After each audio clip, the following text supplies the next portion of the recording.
Hello दोस्तों, नमस्कार। स्वागत है आप सभी का टॉपर्स क्लासेज के इस डिजिटल प्लेटफॉर्म पर। दोस्तों, जैसा कि आप सभी लोग इस थंबनेल को देख कर कहीं समझ गए होइएगा कि आज हम लोग जो है हिंदी व्याकरण के अंतर्गत हिंदी भाषा का विकास कैसे हुआ, इन मुद्दों पर जो है चर्चा करेंगे। दोस्तों, आज अपने लोगों का हिंदी की जो है तीसरी क्लासेज है। ये हिंदी व्याकरण जो है आप किसी भी प्रतियोगी परीक्षा या फिर मैट्रिक, इंटरमीडिएट, बोर्ड एग्जाम की तैयारी कर रहे हैं तो आपके लिए ये हिंदी व्याकरण की क्लासेज जो है वो ब्रह्मास्त्र के समान जो है लाभदायक सिद्ध होने वाली है। दोस्तों, आज के इस वीडियो में हम लोग जो है ये समझने का प्रयास करेंगे और भली भांति समझेंगे कि हिंदी भाषा जो है वो कैसे आया, हिंदी भाषा का विकास कैसे हुआ। दोस्तों, क्या आपको पता है कि हिंदी भाषा का विकास कैसे हुआ? हम लोग जो है हिंदी भाषा के विकास को समझेंगे। तो आइए शुरू करते हैं आज की क्लास। अगर आप जो है अभी तक टॉपर्स क्लासेस के यूट्यूब चैनल को सब्सक्राइब नहीं किए हैं तो सब्सक्राइब कर लीजिए। आइए शुरू करते हैं आज की क्लास। दोस्तों, हम लोग जो है हिंदी भाषा का विकास क्रम जो पढ़ेंगे वो सबसे पहले ऐतिहासिक दृष्टिकोण से पढ़ेंगे। तो अपने लोगों का टॉपिक क्या है मेरे सखा? हिंदी भाषा का विकास क्रम। आप ऐसे कह लीजिए कि हिंदी भाषा का क्या पढ़ेंगे? तो हिंदी भाषा का हम लोग विकास क्रम पढ़ेंगे कि हिंदी भाषा का विकास जो है वो कैसे कैसे हुआ, किस क्रम में हुआ। हिंदी भाषा के विकास क्रम को समझने के लिए सबसे पहले जरूरी तो ये है मेरे सखा कि आप लोग ये समझिए कि हम लोग हिंदी भाषा के विकास क्रम को कितने नजरियों में बांट करके पढ़ेंगे, कितने पहलुओं में बांट करके पढ़ेंगे। तो हिंदी भाषा के विकास क्रम को समझने के लिए हम लोग तीन पहलुओं पर ध्यान देंगे। एक तो जो पहला पहलू है वो है कि हिंदी भाषा का इतिहास क्या रहा, यानी ऐतिहासिक विकास जो है वो कैसे हुआ। हिंदी भाषा का ऐतिहासिक विकास क्रम क्या रहा, इन पर सबसे पहले हम लोग चर्चा कर लेंगे। जस्ट इसके बाद जो है हिंदी भाषा का भौगोलिक विकास क्रम क्या रहा, यानी किन किन क्षेत्रों में हिंदी भाषा जो है वो अत्यधिक मात्राओं में विकसित हो पाई, यानी हिंदी भाषा का भौगोलिक विकास क्रम क्या रहा। साथ ही साथ हम लोग इन मुद्दा पर भी चर्चा कर लेंगे कि अपने संविधान में हिंदी को लेकर किस तरह की जो है प्रावधान किया गया है, अर्थात संवैधानिक विकास क्रम क्या रहा। अपने भारत के संविधान में हिंदी को किस तरह का महत्व दिया गया है, उन संवैधानिक पहलुओं पर भी क्या कर लेंगे, चर्चा कर लेंगे। तो आइए आप इसको एक बार स्क्रीनशॉट लीजिए, फिर हम लोग देखते हैं कि पहले ऐतिहासिक विकास क्रम से जो है शुरू करते हैं। एक काम करते हैं, हम लोग जो है वो पहले ऐतिहासिक विकास क्रम से ही अपने क्लासेज की शुरुआत करते हैं। तो आइए हिंदी भाषा के विकास क्रम के अंतर्गत हम लोग सबसे पहले चर्चा करते हैं हिंदी भाषा के विकास क्रम में ऐतिहासिक पहलुओं का कि क्या है हिंदी भाषा का ऐतिहासिक विकास क्रम। सबसे पहले आपको याद होगा मेरे सखा कि दुनिया का, इस पूरे ब्रह्मांड का जो सबसे प्राचीन भाषा है वो कौन सा है? तो आपका जवाब होगा सर सबसे प्राचीन भाषा तो संस्कृत है। सबसे प्राचीन भाषा कौन सा है मेरे सखा? संस्कृत है। संस्कृत के बारे में आप जानते होइएगा दोस्तों कि संस्कृत जो है ऋषि मुनियों का, देवताओं का भाषा रहा है, अर्थात संस्कृत जो है वो सबसे प्राचीन भाषा है। इसीलिए संस्कृत को हम लोग प्यार से कौन सी भाषा के नाम से जानते हैं? जगत जननी भाषा भी कहते हैं। संस्कृत को कौन सा भाषा कहते हैं? संस्कृत को जगत जननी भाषा भी कहा जाता है। जगत जननी भाषा किसको कहते हैं? संस्कृत का। हम आपको ये बताने का प्रयास कर रहे हैं सखा कि हिंदी कैसे आया और हिंदी के आने से पहले कौन कौन सी भाषा पहले ही आ चुकी थी। तो संस्कृत तो दुनिया की, पूरे संसार की सबसे प्राचीन भाषा है, इसीलिए संस्कृत को बोलते हैं जगत जननी भाषा। और संस्कृत के बाद कौन सा भाषा आया? दोस्तों, आपको बता दें भाषा के विशेषताओं में आपको हम पहले ही बता चुके हैं कि भाषा जो है वो हमेशा परिवर्तनशील होता है। भाषा की एक विशेषता है कि भाषा क्या होता है? परिवर्तनशील होता है। जब संस्कृत का विकास हुआ तो संस्कृत जो है वो दो भागों में बट गया। संस्कृत कितने भागों में बटा मेरे सखा? दो भागों में बटा। एक जो बटा उसको बोलते हैं वैदिक संस्कृत। कौन सा संस्कृत? वैदिक संस्कृत। यानी संस्कृत जो है वो दो भागों में बटा, वैदिक संस्कृत। और दूसरा जो हो गया मेरे सखा, उनका नाम क्या है? लौकिक संस्कृत। यानी संस्कृत भाषा का जब विकास हुआ तो संस्कृत भाषा से कितने भाषा का विकास हुआ? 2 तरह की भाषा निकली, एक वैदिक संस्कृत, दूसरा लौकिक संस्कृत।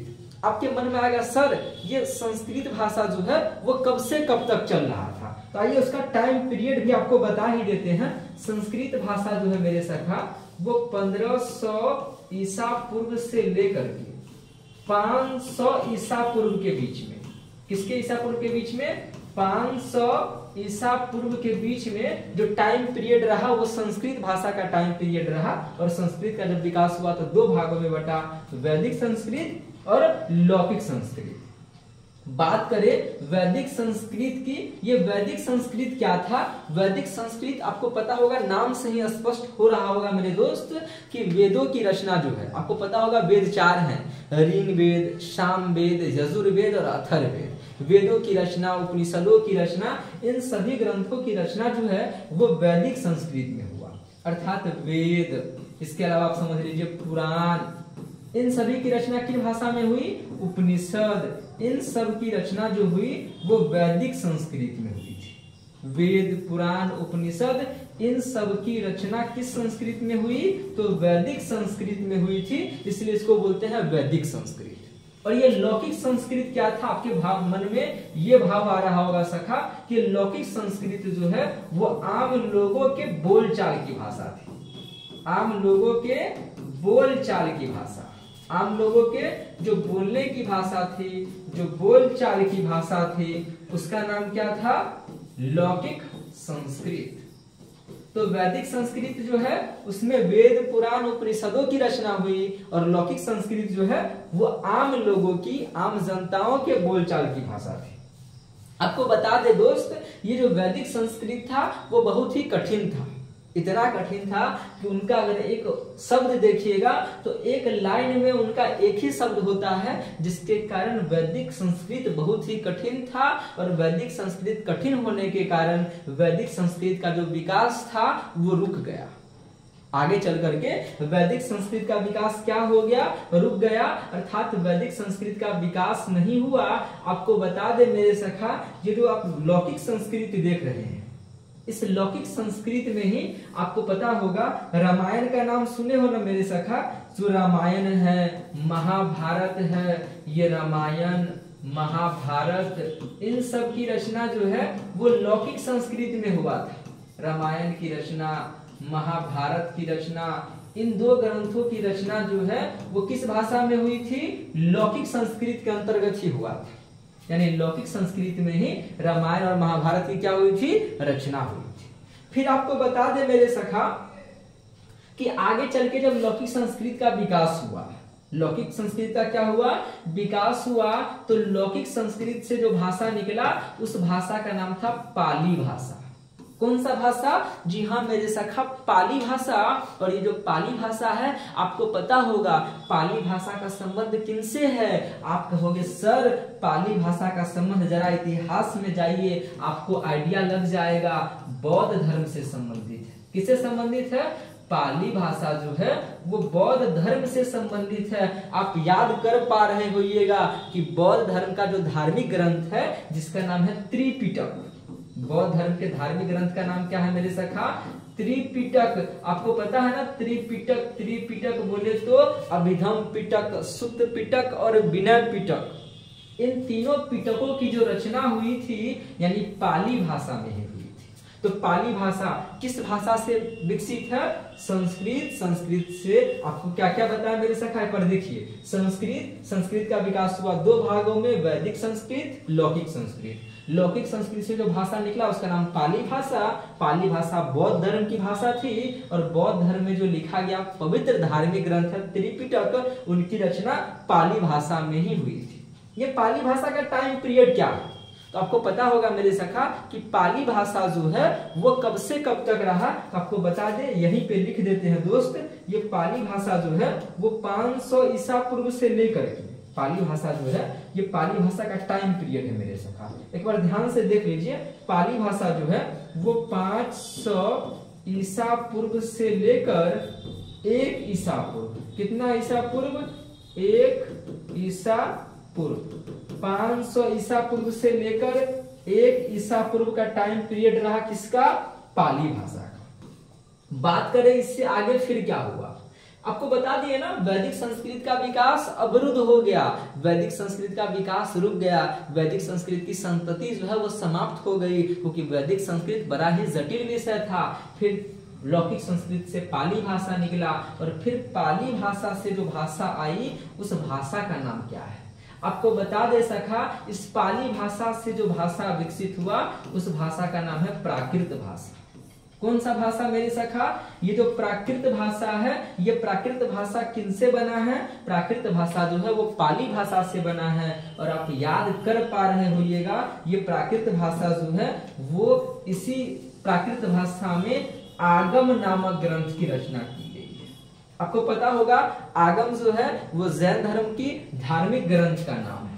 यानी प्राकृत भाषा किस धर्म से संबंधित है? जैन धर्म से संबंधित है। किससे संबंधित है मेरे सखा? जैन धर्म की जो है वो भाषा रही है प्राकृत भाषा। फिर बात करें आगे क्या हुआ, आगे फिर जो है प्राकृत भाषा का स्वरूप जो है बदलने लगा। प्राकृत भाषा में कुछ कुछ जो है रुकावटें आने लगी, कुछ कुछ जो है इसका ढांचा बदलने लगा, अर्थात इसमें अपभ्रंश पड़ने लगा। और तब जा करके आपको बता दे, प्राकृत भाषा से जो भाषा विकसित हुआ उस भाषा का नाम था अपभ्रंश भाषा। कौन सी भाषा? अपभ्रंश भाषा। जी हाँ मेरे सखा, ये प्राकृत भाषा से जो भाषा आई उस भाषा का नाम क्या था? अपभ्रंश भाषा। आप एक बार प्राकृत भाषा का टाइम पीरियड भी याद रखेंगे सखा, कि प्राकृत भाषा का टाइम पीरियड क्या रहा। तो प्राकृत भाषा जो है वो 1 ईस्वी से लेकर 500 ईस्वी तक रहा। 1 ईस्वी से 500 ईस्वी के बीच किस भाषा का टाइम पीरियड रहा? प्राकृत भाषा का टाइम पीरियड रहा। फिर बात किए प्राकृत भाषा के बाद जो भाषा आया उस भाषा का नाम क्या है? अपभ्रंश भाषा। और इस अपभ्रंश भाषा का जो टाइम पीरियड है सखा वो 500 ईस्वी से लेकर के 1000 ईस्वी, 500 ईस्वी से लेकर 1000 ईस्वी तक जो भाषा चली उस भाषा का नाम क्या है? अपभ्रंश भाषा। फिर आपको बता दे मेरे सखा कि इस अपभ्रंश भाषा जो है, इस अपभ्रंश भाषा का स्वरूप भी क्या होने लगा? बदलने लगा। और अपभ्रंश भाषा से जो भाषा निकली उस भाषा का नाम था सौरसेनी अपभ्रंश भाषा। कौन सी अपभ्रंश भाषा? सौरसेनी अपभ्रंश भाषा। ठीक है मेरे सखा, अपभ्रंश भाषा के विकसित होने से जो नया भाषा आया उस भाषा का नाम था सौरसेनी अपभ्रंश भाषा। फिर सौरसेनी अपभ्रंश भाषा का भी क्या हुआ? विकास हुआ। और सौरसेनी अपभ्रंश भाषा से जो भाषा आया, आपको बिल्कुल भी नहीं भूलना है दोस्तों, सौरसेनी अपभ्रंश भाषा से विकसित हुई भाषा जो है वो अपना हिंदी भाषा। यानी सौरसेनी अपभ्रंश भाषा के बाद कौन सा भाषा आया? हिंदी भाषा आया। आपको बता दें, हिंदी भाषा का अगर टाइम पीरियड पूछा जाए कि हिंदी भाषा जो है वो कब आया, हिंदी भाषा जो आपको बिल्कुल भी नहीं भूलना है दोस्तों, वो हिंदी भाषा के जो आने का टाइम पीरियड है वो 1000 ईस्वी माना जाता है। कब आया? 1000 ईस्वी में आया। अगर आपको विक्रम संवत याद रखना है तो 1050 विक्रम संवत आप याद रख सकते हैं। वी बोले तो विक्रम, सब बोले तो संवत। तो आपको क्या बताएं मेरे सखा? आपको बस हम इतना बताएं, क्या बताएं कि ये देखिए मेरे सखा, आपको ये बताएं कि सबसे प्राचीन भाषा जो है वो संस्कृत है। सबसे प्राचीन भाषा कौन सा है? संस्कृत है। इसीलिए संस्कृत को जगत जननी भाषा कहते हैं। संस्कृत का जो विकास हुआ वो 2 भागों में हुआ, वैदिक संस्कृत, लौकिक संस्कृत। वैदिक संस्कृत बहुत ही जटिल था, इसलिए वैदिक संस्कृत का विकास रुक गया। लौकिक संस्कृत आम लोगों के बोलचाल की भाषा थी, इसीलिए लौकिक संस्कृत का विकास हुआ। और लौकिक संस्कृत से जो भाषा निकला उसका नाम था पाली भाषा। पाली से प्राकृत भाषा, प्राकृत से अपभ्रंश भाषा, और फिर अपभ्रंश भाषा से सौरसेनी अपभ्रंश भाषा, और फिर सौरसेनी अपभ्रंश भाषा के बाद अपना हिंदी भाषा जो है वो स्वरूप में देखने को मिला।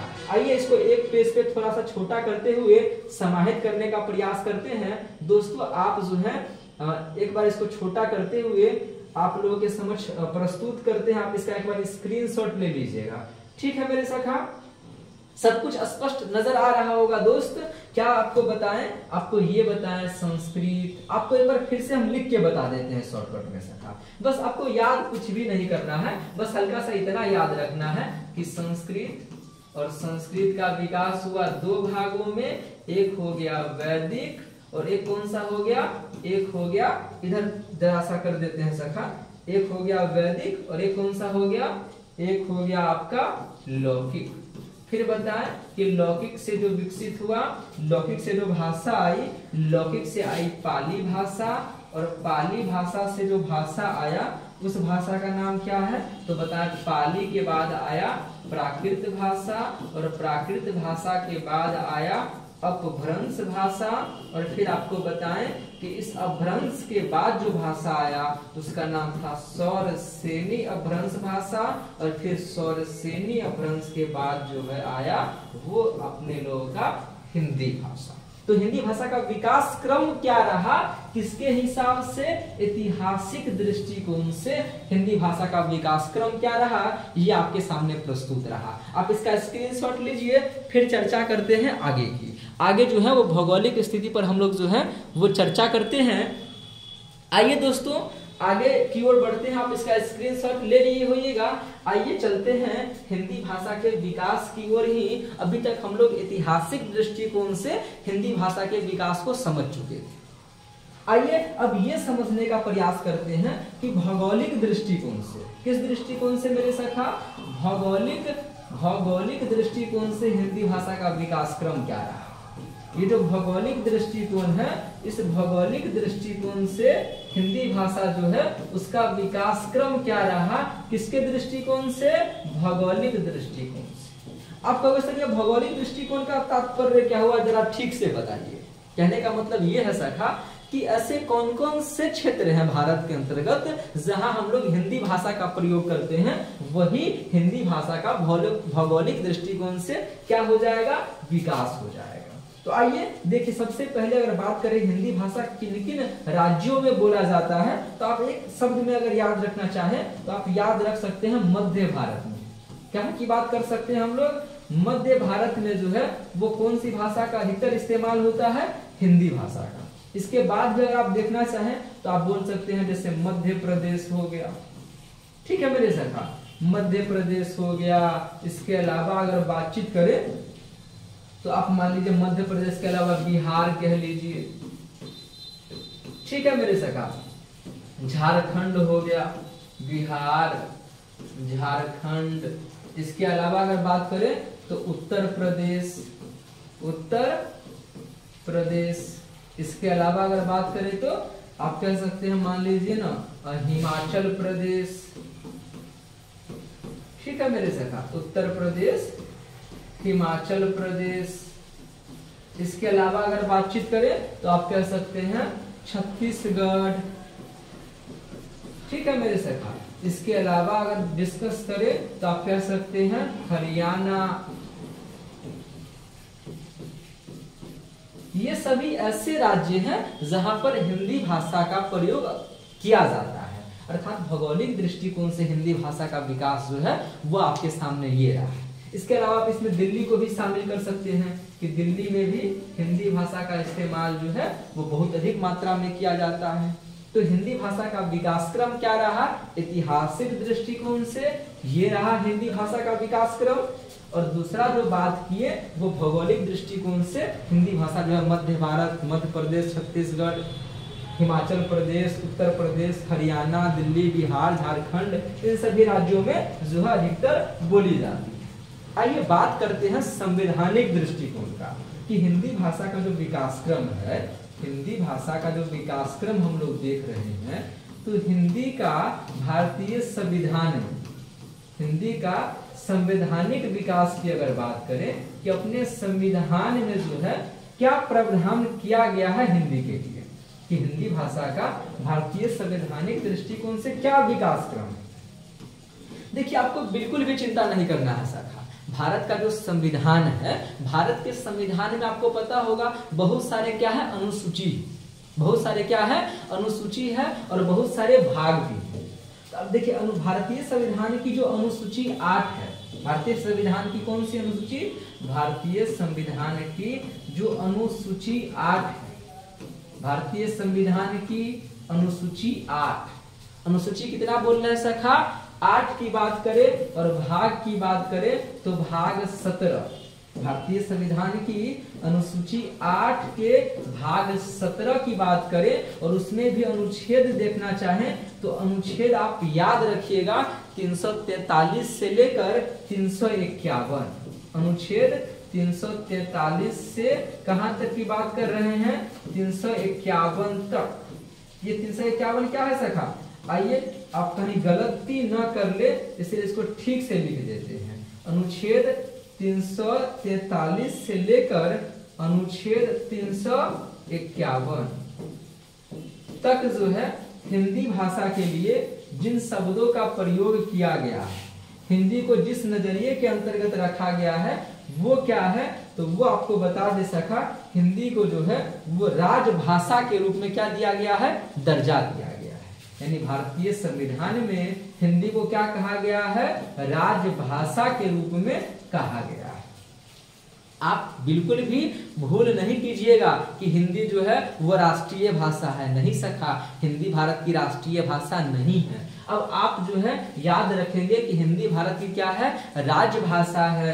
कैसे पता हुआ? तो भारत के संविधान के अनुसूची 8 के भाग 17 के अनुच्छेद 343 से 351 तक जो है हिंदी के बारे में जिक्र किया गया है और हिंदी को भारतीय संविधान में राजभाषा के रूप में क्या दिया गया है? सम्मान दिया गया है। अब आपके मन में क्वेश्चन होगा, सर हिंदी को भारत की राष्ट्रीय भाषा क्यों नहीं कहते हैं? देखिए दोस्तों, नेक्स्ट वीडियो में जो है हम लोग ये चर्चा करेंगे कि आपको जैसे बहुत सारे भाषा के स्वरूप होते हैं, अभी डिस्कस करते हैं। एक बार आप इसका स्क्रीनशॉट लीजिए मेरे सखा।